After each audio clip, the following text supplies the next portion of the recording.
May you and I have a heart like Rivka, who was willing to leave everything and everyone behind in order to become the bride of Mashiach.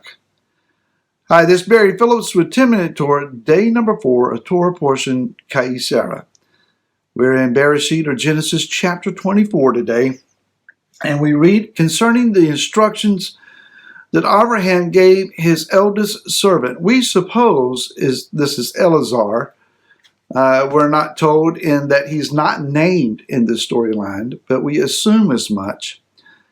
And to this servant, Abraham says, "Do not take a wife for my son from the daughters of the Canaanites among whom I dwell." That's verse number 3. Verse 4. "But go to my land and to my relatives and take a wife for my son Yitzhak." And then an interesting question is asked. It says that the servant said to him, "What if the woman refuses to follow me to this land? Do I then take your son back to the land from which you came?" Abraham said to him, "Beware lest you take my son back there." And then in verse number 8, he says, "If the woman refuses to follow you, then you shall be released from this oath. Only do not take my son back there." Some interesting thoughts here.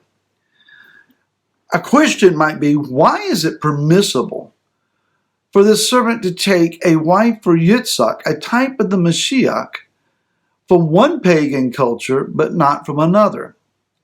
The Canaanites in the land of Eretz Israel, where Abraham is now living, they are a very indulgent, promiscuous, idolatrous kind of people. They are steeped in idolatry.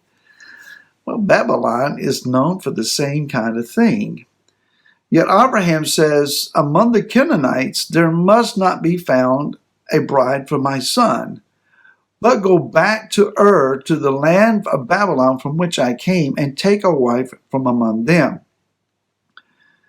Why, again, one culture but not another? Well, the Canaanites, they are descendants of Canaan, or Canaan, as we have often said, the cursed son of the lineage of Ham. So the bride of Mashiach does not fittingly come from that lineage. Now, does that say that it is absolutely impossible for the Canaanites to be redeemed?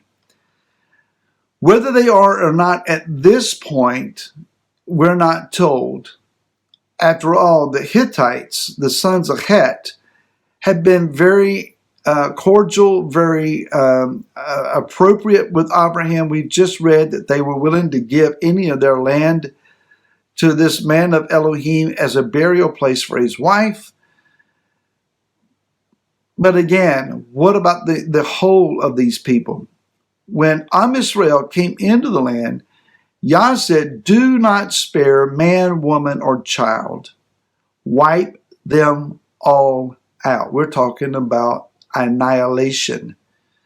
At least at that point, some 400 years into the future, they had come to the place to where they were beyond redemption. Abraham was told that the time of the Amorites, or the sins of the Amorites, are not to the full. So they were perhaps not as wicked in Abraham's day as they would be in the time of Moshe. That being said, how is it that they are permitted then to take a wife out of Babylon? Well, Babylon, Revelation 18:4, Yah says, "Come out of her, my people, lest you share in her sins and receive of her plagues." There is a voice of Yah prophetically in the future, but also at this point and this storyline, and Yah's timing, they're all one and the same. Yah is crying out to his people, "Come out of her." The reality is twofold here. One, Yitzhak does not belong in Babylon, as Yitzhak is a type of the Mashiach, of Yeshua. Yeshua does not belong in Babylon. once the Messiah is taken into Babylonian culture, the reality, the purity, the integrity of the Messiah is compromised, and Babylon has the habit of changing things over to fit their culture and their scheme, their desires, their worldview and perspective. So the Messiah found in Babylon, and there are Messiahs found in Babylon, Babylonian mindsets at least, that's not the authentic Messiah. He has been diluted and he has been changed to some degree. The second thing is the bride has to be willing to come out of Babylon. And so we come down again to this powerful verse in verse number 8 that says that if the woman, the one who should be the bride, or those who qualify as being the bride, refuse to leave Babylon, then the oath that the servant has been placed under is null and void. He is no longer under any obligation to bring a bride back. What does it say then? The bride must leave Babylon to become the bride of Mashiach. If you refuse to come out of Babylon, you cannot be the bride of the Messiah. That's a blunt statement. How this applies to you and I today and our various loved ones that are still to some degree entranced and entrenched in Babylonian systems, it's not up for you and I to judge. Every one of us, you and I included, will stand before Messiah Yeshua and give an account of our lives, our living, our choices, our hearts, our ways before him, our willingness to obey, and whether or not we came out from whatever it was that he called us from. Well, why haven't people left?